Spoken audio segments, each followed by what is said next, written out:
చదవండి. మీరు మహానాయకుడు అని చెప్పేసి ఒక సినిమా చేశారు. అవును. అంటే ఇలా గాజులు కొట్టి కరెక్ట్. 2 చేశాను. కథానాయకుడు చేశాను, ఇంకోటి లక్ష్మీ ఎన్టీఆర్ చేశాను. 2 చేశాను. రెండిట్లో అదే రోల్. రెండిట్లో వేరే వేరే roles. ఇందులో ఒక ఆవిడ ఇలా గాజులు కొట్టి అలా ఏదో సంథింగ్ కూడా ఉంటుంది. అదేంటంటే రౌడీలు ఇలా వెళ్ళి కుర్చీలు లాగేసి ఎవరు ఇట్లా చేసింది అని చెప్పి ఆయన్ని కొట్టి చొక్కా పట్టుకొని "చ్చా" అని బయటకు లాగి కొట్టి అమ్మ కొట్టి పెట్టారు. చాలా అసలు అది కట్టు చెప్పిన 2 నిమిషాలు అరుచుకుంటూనే ఉన్నారు అందరూ. ఆ గోలలో అర్థం కాదనమాట ఒక్కోసారి ఇలాంటి సిచ్యువేషన్ చేసినట్టు. బాలకృష్ణ గారి మొహం మీదకి వెళ్ళి ఇట్లా గాజులు పగలు కొట్టి ఆ సీన్ చేస్తున్నప్పుడు భయపడలేదా?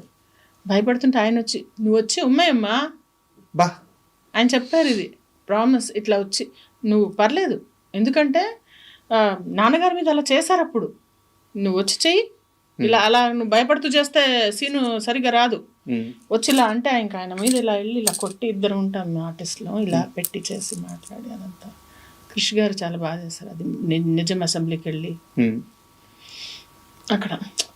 అక్కడ ఏంటంటే పెద్ద ఆర్టిస్ట్ ఉన్నారు, మాట్లాడతారు, అది వాళ్ళ మర్యాద. నేను ఇక్కడ ఆగుతా, అది నా మర్యాద, అంతే, మాట్లాడారు కదా అని పక్కన వెళ్ళిపోయి కూర్చొని అసలు అలా చేస్తే వాళ్ళకి ఇష్టపడరు అనమాట. వాళ్ళు అంటే అబ్వియస్లీ అసలు ఛాన్సే లేదు. అసిస్టెంట్స్ వచ్చి చెప్తారు మీరు పక్కన వెళ్ళి కూర్చోండి అని చెప్తారు, వాళ్ళ దాకా రాదు.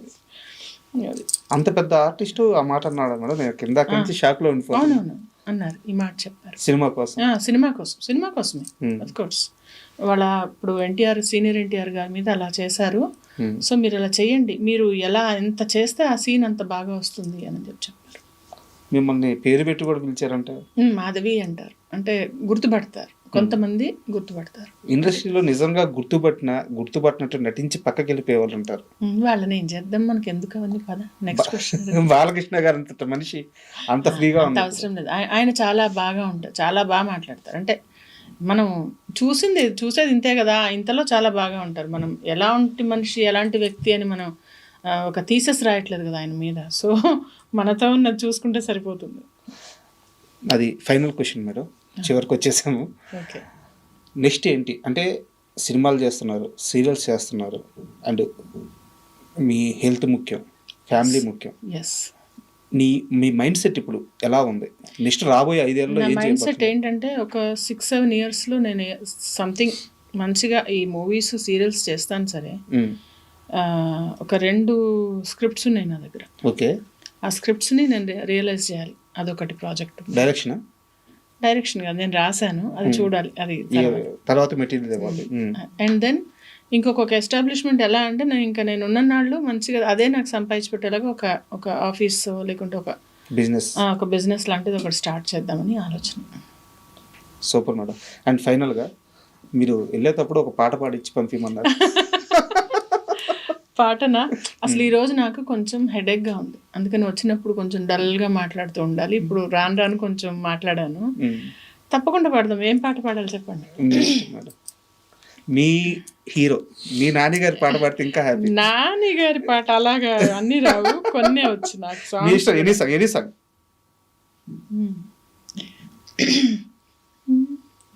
మనసా నువ్వుండే చోటే చెప్పమ్మా, మనసే నీకేదో చెప్పాలందమ్మా, నిన్న మొన్న ఈ వైనం నాలో లేదమ్మా, ఈరోజేదో ఆనందం చంపేస్తోందమ్మా,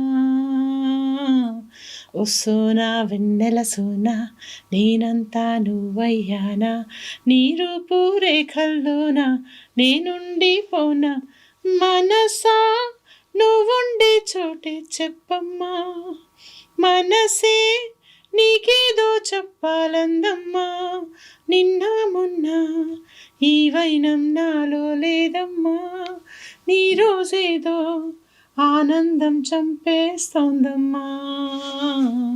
సూపర్ మేడం.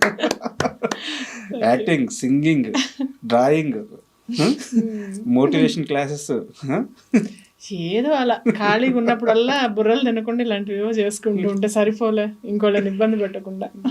Super madam. అంటే చాలా ఇంటర్వ్యూలు చేశాను, కానీ నాకు ఏంటంటే ఇది నాకు ఇంటర్వ్యూ కాకుండా మీతో కన్వర్జేషన్ కావాలనుకుని కూర్చున్నాను. సో నా పర్సనల్గా నేను చాలా హ్యాపీ, అండ్ ఇంటర్వ్యూకి ఒప్పుకున్నందుకు కూడా చాలా థ్యాంక్ యూ సో మచ్. ఈ రాబోయే 5 ఏళ్లలో లేదా ఫ్యూచర్లో మీరు ఏవైతే ప్లాన్స్ వేసుకున్నారో వాటన్నిటిలో కూడా మీరు సూపర్ సక్సెస్ అవ్వాలని, అండ్ ముఖ్యంగా హెల్తీగా ఫ్యామిలీ పరంగా కానీ అన్ని విధాలుగా హ్యాపీగా ఉండాలని మనస్ఫూర్తిగా కోరుకుంటున్నాను. Thank you so much. Thank you.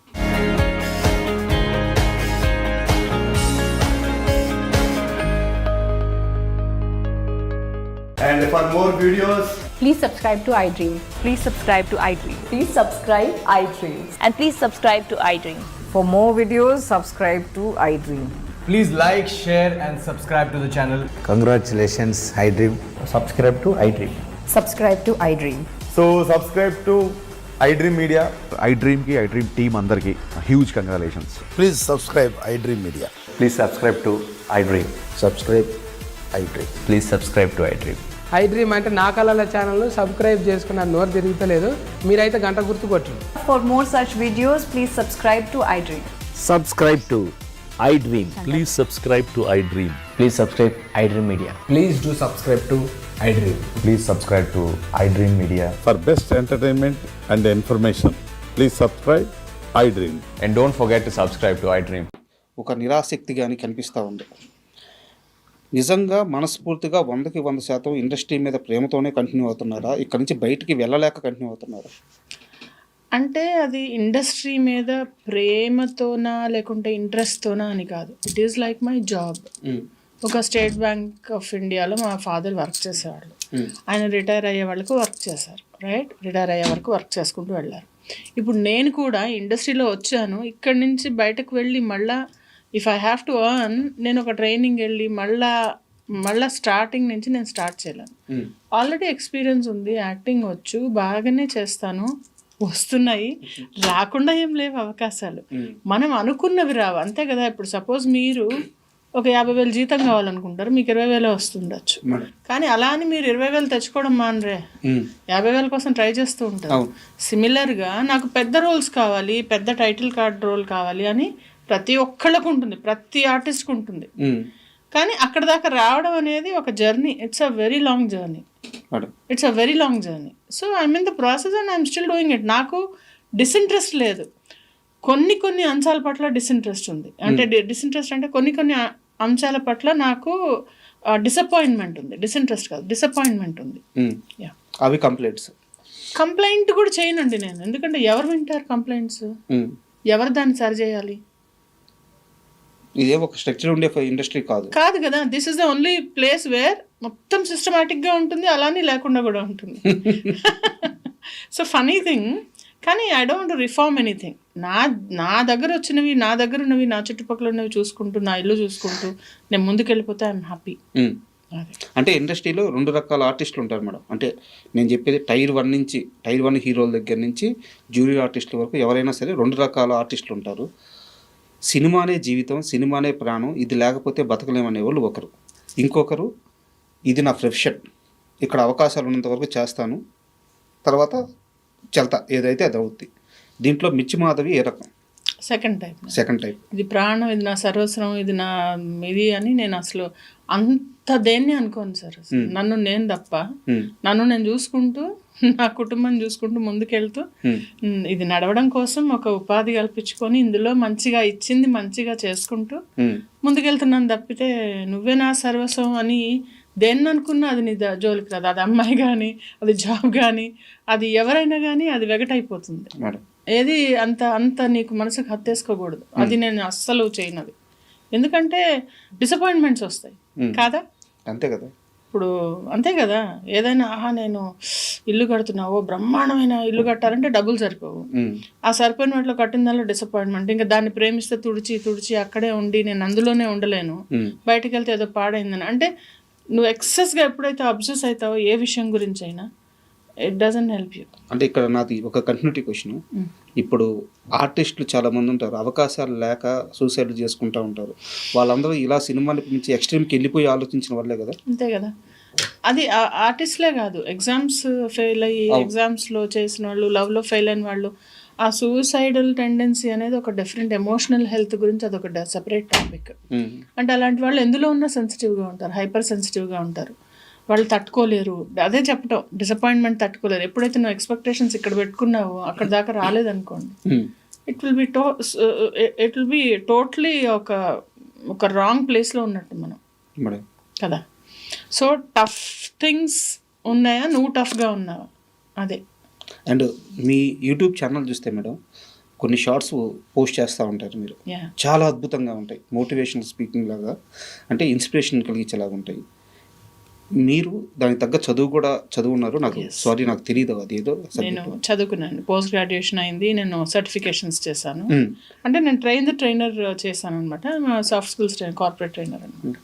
మీరు ఇండస్ట్రీలో మానసికంగా ఇబ్బంది పడతా కొంచెం లోలో ఉన్న వాళ్ళకి మీ మాటలతో హీల్ చేసిన వ్యక్తి ఎవరు? అలాంటి సందర్భం ఏదైనా జరిగింది? అంటే పర్టికులర్గా కాదు, డెఫినెట్లీ నేను ఏమన్నా ఉంటే చెప్తానమాట, అక్కడ హెల్ప్ చేస్తాను. ఒక పర్టికులర్ ఈ వ్యక్తి అని కాదు, అక్కడ ఏదైనా జరిగితే అంతలాగా హర్ట్ అవ్వకూడదు. వ్యక్తి పేరు వద్దు, నాకు పర్టికులర్ ఇన్సిడెంట్ ఏమైనా చెప్తారా?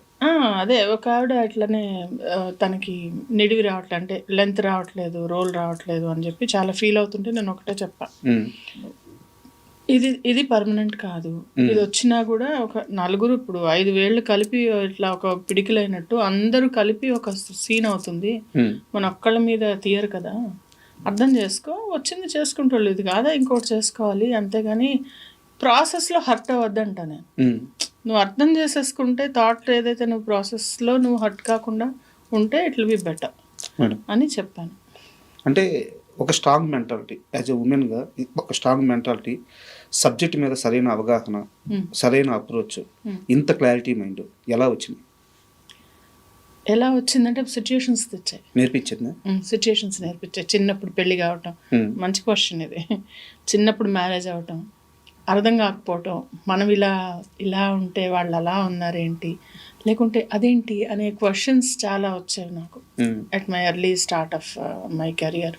జాబ్లో సడన్గా బాగున్న వాళ్ళు సడన్గా మనుషులు మారిపోయేవాళ్ళు, ఎలాగో ఉండేవి రిలేషన్షిప్స్. సో స్లోగా నేను అర్థం చేసుకుంటూ చూసుకుంటూ, ఓహో ఇది ఇలా ఉంటుందా తెలుసుకుంటూ అలా అర్థమైంది.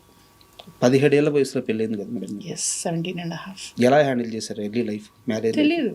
ఏం తెలియదు, అంటే మ్యారేజ్ అయినప్పుడు అసలు అనుకోకుండా జరిగింది, మంచి సంబంధం చేశారు. కొన్ని ఉంటాయి కదా, యూ విల్ అంటే మేక్ మిస్టేక్స్ అండ్ లర్న్. నాకు పెద్ద తెలిసేది కాదు, పని వచ్చేది కాదు. మా ఇంట్లో వాళ్ళు చాలా ఆర్థడాక్స్, చాలా క్లెన్లీనెస్ ఎక్కువ. నాకేం వచ్చేది కాదు, ఏం చేయడం వచ్చేది కాదు, వంట వచ్చేది కాదు, ఏం రాదు అసలు. జాబ్ చేసుకునేదాన్ని, వచ్చేదాన్ని, అలా ఉండేదాన్ని. తర్వాత చిన్నగా ఒక 4-5 ఏళ్ళు పట్టింది నాకు అది మళ్ళా తిప్పుకొని సరిగ్గా సెట్ అవ్వడానికి. అంటే వంట గురించి ప్రస్తావన తీసుకొచ్చారు కాబట్టి ఒక క్వశ్చన్, ఒక స్టార్ హీరోతో పులిహోర కలిపించారంట మీరు? కలిపించలే, ఏం లేదు. నేను తీసుకెళ్ళింది అందరికి ఇస్తాను యాక్చువల్లీ.